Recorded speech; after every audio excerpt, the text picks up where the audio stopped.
পুলিশের সাথে কথাবার্তা বলে কোনো রকম কায়দা কৌশল করে রক্ষা পেয়ে চলে আসলাম কাজে। আজকে যদি পুলিশের হাত থেকে যদি না রক্ষা পাইতাম তাহলে আজকে কাজও হতো না, আর জরিমানা লাগতো আপনার ১,০০০-১,২০০ টাকা। কয়েকদিন আগে, ৪-৫ দিন আগে আমার এক ইন্দোনেশিয়া বন্ধু বাজার করার জন্য সে যাচ্ছিল দোকানে। তারপরে মাঝপথে যাওয়ার পরে আমার বন্ধু পুলিশের হাতে ধরা পড়ে। তো তাকে জরিমানা প্রথমে করেছিল ১৫০০ রিঙ্গিত। সে ১৫০০ রিঙ্গিত বলে যে আমি দিতে পারবো না, একটু কম করে নেন। শেষ পর্যায়ে তার সাথে আমার বন্ধু ৮০০ রিঙ্গিত টাকা দিতে রাজি হয়। পুলিশও সে ৮০০ টাকা নিতে রাজি হয়।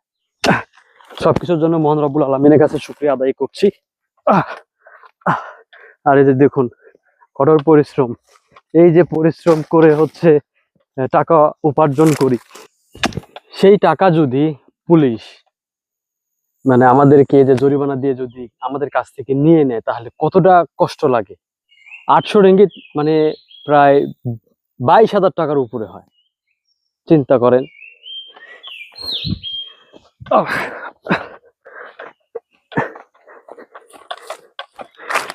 দেখেন কত দূর থেকে ফল ঘাড়ে করে নিয়ে এসে রাস্তায় রাখতে হচ্ছে।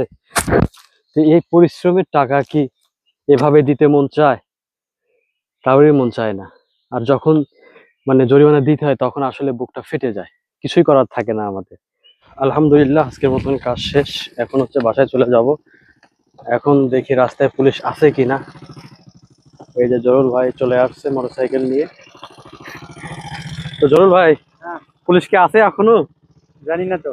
তো চলেন নাকি? তো আমরা রওনা দিলাম।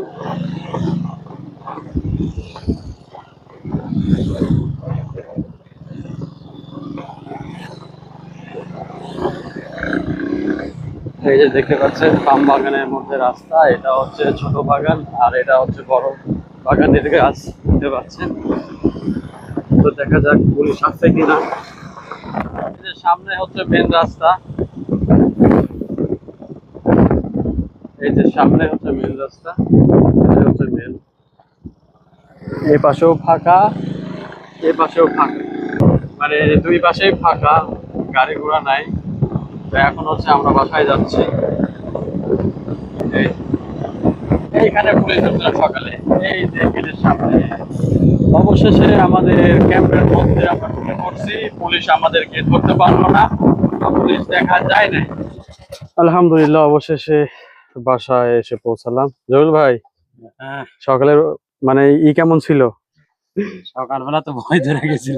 তাই? তো আসার সময় তো আর পুলিশ দেখলাম না। তো আলহামদুলিল্লাহ চলে আসলাম রুমে। সবাই ভালো থাকবেন। আসসালামু আলাইকুম।